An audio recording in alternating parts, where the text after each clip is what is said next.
Get out of those yoga pants, put on a little bit of lipstick. Today, I'm going to tell you about one small little thing that's going to help you make more money, win bigger opportunities, gain respect, make people curious about you. And it's such a simple aspect that I cannot believe that so many of you are overlooking it right now and missing out. It's a small thing that can make a huge difference and pull you out of a negative mindset and get you going on your self-transformation journey. In this video, I'm going to talk to you about what it is, why it matters, and a very simple system in order to execute it every single day.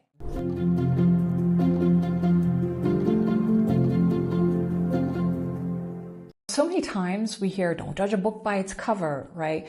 But if you're not judging something on the way it looks when you first see it, then what else are you going to be going by? We use visuals to determine safety, to make decisions, to determine whether we're interested in something or someone or not. That's just a reality of human nature and life. So I'm going to teach you about two psychological principles today. The first one is called cognitive bias effect.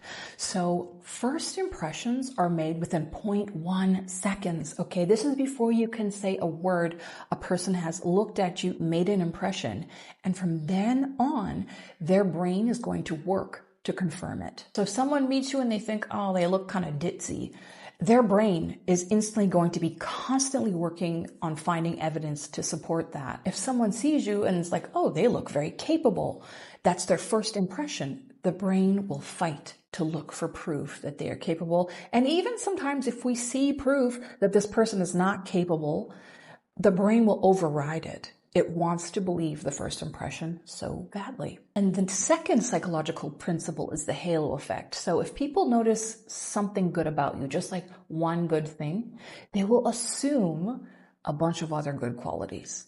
An easy one is if you look at someone and they see that they're fit and in shape, they tend to think, oh, okay, this person has extra time. This person cares about themselves. This person is helpful and disciplined.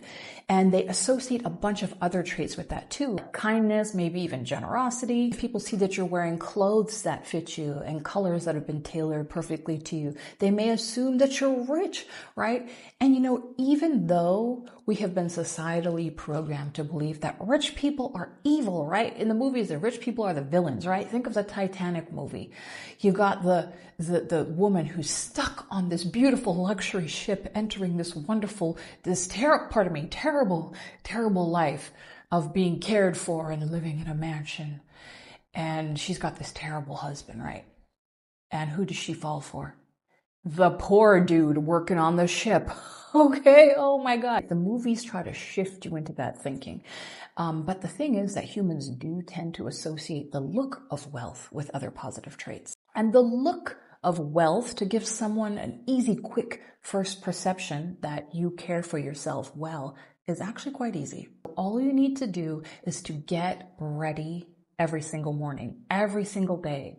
No matter what you have or don't have to do, make a habit and a routine of getting up in the morning, putting on your little makeup, doing your hair, wearing an outfit that you feel comfortable in, because you just don't know where the opportunities in your life may pop up and you want to be ready for them. When I was a kid, I remember, we used to keep our house very messy. And then if someone was going to be coming over, it was like a panic to go and clean the entire house. And you don't want to play this game with the universe. You want to be ready to go onto that dance floor when the opportunity comes. And once you're out there in the world, you're kind of attracting people's attention. People are noticing you. People are having this split-second image that you are a person that they're interested in getting to know and they're curious about. That's when you have an opportunity. You have an opportunity to connect. You have an opportunity to sell, to influence. Something? I used to be so against this, okay? I was raised in a poor family. I am on the spectrum. And, I had a lot of trouble relating to other kids growing up. And I remember thinking, oh, I should not have to conform to society. I should be able to do what I want and express myself the way I want, right? I used to believe that. And then I noticed that there was another girl in my classroom who was probably on the spectrum as well. So she acted in a similar way as I did. She had kind of a flat affect. She was like kind of introverted and kind of awkward and strange. And it is true that race could also be playing an aspect in this regard. I actually wrote an entire ebook about my worst racial experiences, which you can check out and listen to here. It's an audiobook. It's possible, probably the case, but there was more to it than that, because she had this beautiful long blonde hair. I remember she had the clearest, most bright skin I had ever seen. And she kind of wore these well-fitting, nicely matched clothes. On her, she was quirky. Oh, she's kind of strange. Oh, she's so funny, right? She was just being funny by just being her little awkward self sitting there, making a weird face if someone talked to her. She's so funny. Meanwhile, there was me with my, weird clothes, with my big unkempt afro, my giant Coke bottle glasses. Well, that hasn't changed, right? And I was, she's kind of aloof. Oh, she's standoffish and strange, right?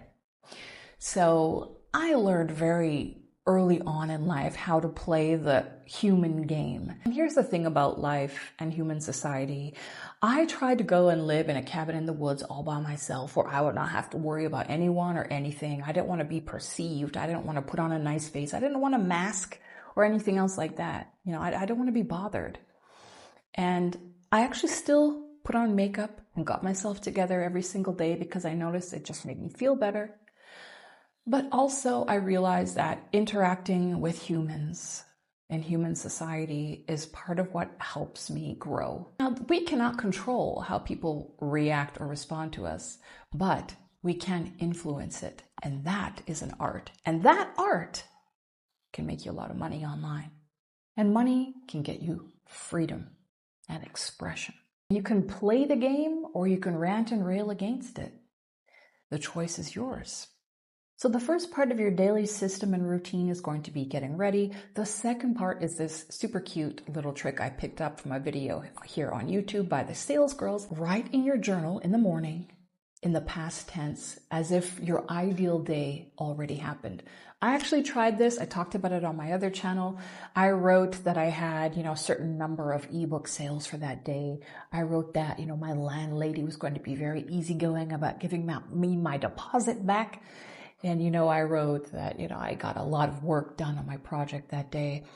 And, kind of let it go. I had that nice feeling in the morning. And also the act of picturing yourself doing something. So as you're writing this, you're picturing it happening. This makes it way more likely to happen. It helps to bust through procrastination. Many people underestimate the value of your imagination and your intention. They tend to follow each other. Here are some more videos about transformation and self-improvement. Thanks so much for watching. Tap that screen. Tap that screen.